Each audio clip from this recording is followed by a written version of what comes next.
Alright guys, I am going to try and fly through Muscles 3 because you've already had it in class, and I just want to help you out in lab finding some of these muscles, and I haven't had a lot of time to prepare, so you guys are going to have to bear with me while I do this off the top of my head.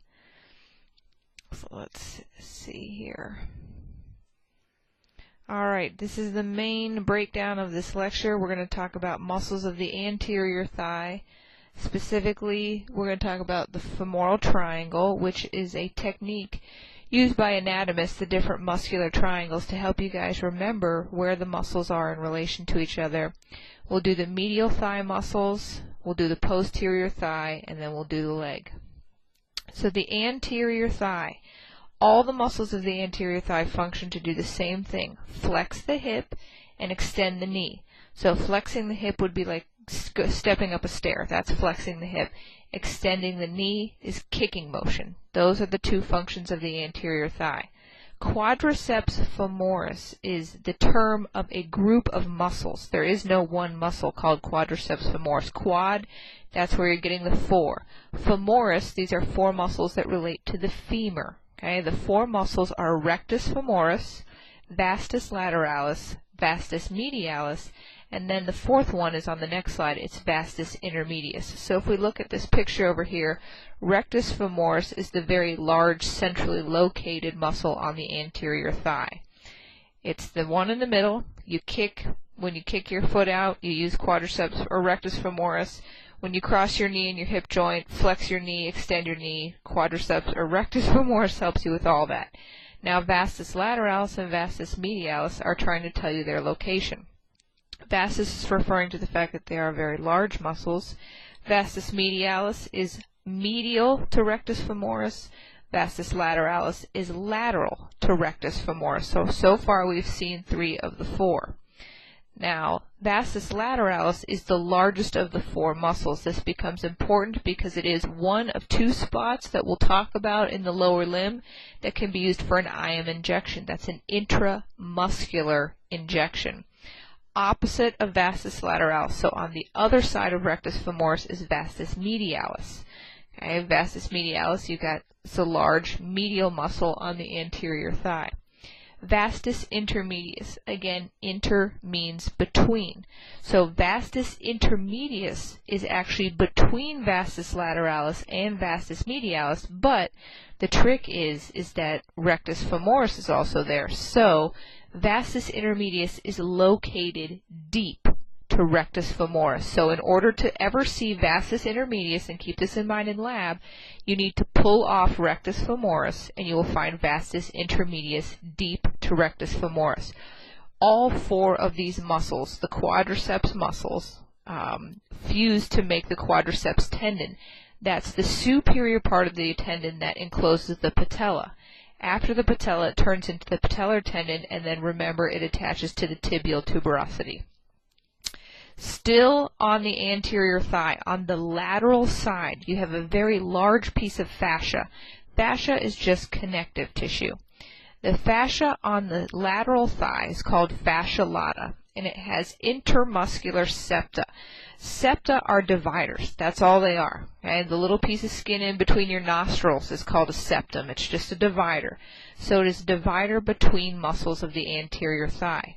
This lateral compartment divides the thigh into an anterior, a medial, and a posterior compartment. The lateral compartment is the strongest because it has the largest piece of connective tissue. We call it the iliotibial tract. And again, it has that name because ilio, it's going from the iliac crest of the pelvic bone, tibial, all the way down to the tibia. Large white piece of connective tissue on the lateral thigh, iliotibial tract. There is one muscle associated with the iliotibial tract. It's called the tensor of the fascia lata, and it is located, let me get my arrow right here. If you follow the iliotibial tract, superior and anterior, you'll find a small, thin, flat sheet of muscle associated with the iliotibial tract, and that is the tensor of the fascia lata. Now, the femoral triangle is part of the anterior thigh. Triangle has three sides. It's going to have a base, a medial side, and a lateral side. The femoral triangle is upside down, meaning that the base is the most superior part. The base of the femoral triangle is formed by the inguinal ligament. Now what the inguinal ligament is a bunch of fascia and tendons coming down from your abdominal muscles. Okay? It runs from your pubic bone up to your ilium. That's where the inguinal ligament is. The muscles that contribute to the inguinal ligament are abdominal obliques and transverse abdominis, which we're going to look at in the muscle contraction lecture. The medial side of the femoral triangle is a muscle called adductor longus. And remember the actions of abducting and adducting, and it will help you to figure out where those muscles should be located. And finally, on the lateral side, you have sartorius. The apex of the femoral triangle is where adductor longus and sartorius come together and cross. The floor, which is the inside of the femoral triangle, has two muscles. On the medial side, you have the pectineus, and this third point actually is a little bit confusing because it says these two muscles, but it's not talking about pectineus and iliopsoas. It's actually talking about the psoas muscle and the iliacus muscle, which appear above the femoral triangle. The iliacus and the psoas muscles fuse to make iliopsoas as they pass beneath the inguinal ligament to the thigh. So here's a picture. It's an actual cadaver picture, and in green they've got outlined the borders of the femoral triangle. Notice superiorly you have the inguinal ligament right here. Medially you have adductor longus, so this is on the inside of your thigh. And then laterally you have sartorius. Sartorius is what we refer to as a strap muscle. It reminds me a lot of a belt. It's very uniform in size. It's very thin, very flat, and it runs from the lateral side of the thigh to the medial side of the knee. So you don't want to confuse it being the medial side of the femoral triangle, because where it appears in the anterior thigh, it is a lateral muscle, but that doesn't mean it doesn't cut across to the medial side of the knee. Why do we have the femoral triangle? Okay, not only does it help students remember the orientation of those particular muscles, but inside the femoral triangle are three very important things: the femoral vein, artery, and nerve. And if you remember all the way back to histology, we talked about the Van Trinity.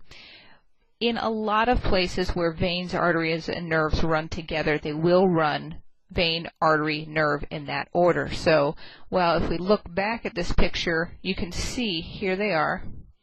Get my pointer. Vein, artery, nerve. Now they all look the same. They're all grayish brown.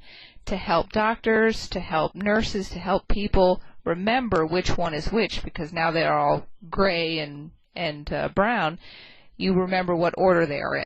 And from medial to lateral, they go the femoral vein, the femoral artery, and the femoral nerve. Now, fortunately for you, on all of your tests, you'll be having a model, and the models have the universal color code. Veins are blue, arteries are red, and yellow are nerves. But again, this femoral triangle was invented because of the fact that in your body it can become very difficult to tell veins, arteries, and nerves apart. On to the medial thigh. Notice that all three muscles are adductors. Okay? Think about abduction versus adduction. Longus, brevis, magnus. Longus is the longest one. It's also the most anterior. Then deep to that is brevis. It's a shorter muscle. And then deep to that is magnus, and magnus means large. So adductor magnus is the largest of the adductor group. And then the fourth medial thigh muscle is gracilis. This is the most medial of this group. So if we look at these pictures, what we're looking at are layers of the adductors slowly being cut away. So in this leftmost panel, we see that rectus femoris has been cut, so has sartorius. What it reveals is adductor longus, okay, medial thigh. Gracilis is even more medial, so there's adductor longus and gracilis. If we cut adductor longus, okay, it says adductor longus has been reflected. That means it's been cut away so we can see what's underneath. We see obturator nerve, which should ring a bell from the obturator foramen in the pelvis, and we see underneath adductor brevis, shorter muscle. If we cut away adductor brevis, see cut edge of adductor brevis, we see adductor magnus lying very deep. It's so deep that adductor magnus will actually function with the hamstrings. Posterior hip. Okay, so this is the buttocks region. You have your gluteus muscles, and there are 3 gluteus muscles. From superficial to deep, they're gluteus maximus, gluteus medius, and gluteus minimus. Okay, this is just the Latin way of saying large, medium, and small. Maximus is the largest and most superficial. Medius is the mid-sized one, and minimus is the smallest one. Okay, Maximus we'll be able to see in lab. Medius you'll be able to see in lab because medius can actually be seen while maximus is intact. Here is maximus, there's medius peeking out over the top. And then minimus can only be seen when maximus and medius are both removed. That will reveal minimus. Okay, something important to say here is the piriformis muscle. The piriformis muscle becomes important because it serves as a landmark for the exit of the sciatic nerve. The sciatic nerve is a very, very large nerve that dives down the posterior hip into the lower limb. You have to be careful when you're administering injections into gluteus maximus, which is that second muscle that's good for intramuscular injections. Vastus lateralis and gluteus maximus are the 2 intramuscular injection sites. If you place a needle directly in the center of gluteus maximus, you run the risk of hitting the sciatic nerve, and damaging that sciatic nerve can paralyze the lower limb. So whenever you're giving injections into gluteus maximus, you want to go to the upper outer quadrant. What that means is you want to think about looking at somebody's butt, dividing it into 4 quadrants, and going to that upper outer quadrant, or that superior lateral quadrant. Here's a picture. Gluteus maximus and medius have been reflected. Here is gluteus minimus. Come down one more. There's piriformis. So when you're looking on the models, you'll see the giant sciatic nerve. Follow it up. As soon as it ducks into the body, the muscle right above it is the piriformis muscle. The popliteal fossa is the back of your knee, and we've talked about this a little bit already. Okay? It's that hollow space on the back of your knee. There are lots of arteries and veins there, there are nerves there, there are lymph nodes there. But it forms a diamond shape. So whereas we use the femoral triangle to remember 3 muscles, you can use the popliteal fossa to also remember muscles. So think of a diamond shape. The superior borders, there's going to be 2 because we have 2 sides to the top of our diamond. Laterally, you're going to have a muscle called biceps femoris. 2-headed muscle, biceps, bi is 2, ceps is head, associating with the femur. Now this is a hamstring, biceps femoris. On the medial side, you have 2 muscles, semitendinosus and semimembranosus. The trickiest thing about these is that semitendinosus lies on top of semimembranosus. So when we look over here, this is labeled as semitendinosus and this is labeled as semimembranosus, but this is also semimembranosus. Both these are semimembranosus, and the semitendinosus is lying over top. So those are the 2 superior borders of the popliteal fossa. Inferior, the lower half, is only 1 muscle, gastrocnemius. That's your calf muscle. It's got 2 heads. Okay, gastroc, the 2 heads of the gastroc make up the inferior borders of the popliteal fossa. All right, on to the leg. Just like in the arm or the forearm, you have compartments of flexors and extensors. The anterior compartment of the leg, the front of your leg, are extensors. Okay, how do you get to be in the front of the leg? That membrane running in between the tibia and the fibula, the interosseous membrane, between bone membrane. If you're in front of that, you're the anterior leg. If you're behind that, you're the posterior leg. 3 muscles I want you to know on the anterior leg: tibialis anterior, extensor digitorum longus, extensor hallucis longus. Look at the names. Tibialis anterior. This is the muscle that associates with the tibia. You can feel it right next to your shin. Extensor digitorum longus. This is an extensor. It goes to the toes, so that's the best way to find it. Look at the 4 tendons coming back from the toes, follow them all the way up, and you will find extensor digitorum longus. Extensor hallucis longus. Just like in the arm, we had pollicis. Pollicis meant thumb. Hallucis means big toe. So this is a single extensor running only to the big toe. Again, start at the big toe. Find the tendon that goes only to the big toe, follow it back. You'll have extensor hallucis longus. Here's another picture showing you tibialis anterior. Tibialis anterior, there's the shin. Okay, so there's tibialis anterior. If you come down, there's extensor digitorum longus, and then extensor hallucis longus is not great on this, but if we follow this tendon back, it's this tiny little muscle sitting right in between them. There's extensor hallucis longus. Posterior leg, we're just looking at those three opposite muscles, tibialis posterior, flexor digitorum longus, and flexor hallucis longus. Now the easiest way to find these is to look around the medial malleolus, or the inside ankle, and we use a mnemonic device, Tom, Dick, and Harry. Tom is tibialis posterior, Dick is flexor digitorum, Harry is flexor hallucis. So that's Tom, Dick, and Harry. They run that order, T, D, and H, from closest to the ankle towards the heel. So this is tibialis posterior, this is flexor digitorum longus, this is flexor hallucis longus. So on the models, the only one that it's not easy to follow is tibialis posterior. If you pull off gastrocnemius, you can see it. Ask the instructors to point out tibialis posterior. Flexor digitorum longus and flexor hallucis longus on the models. You can just go to the ankle and follow the tendons back to the muscle, and they're very easy to find.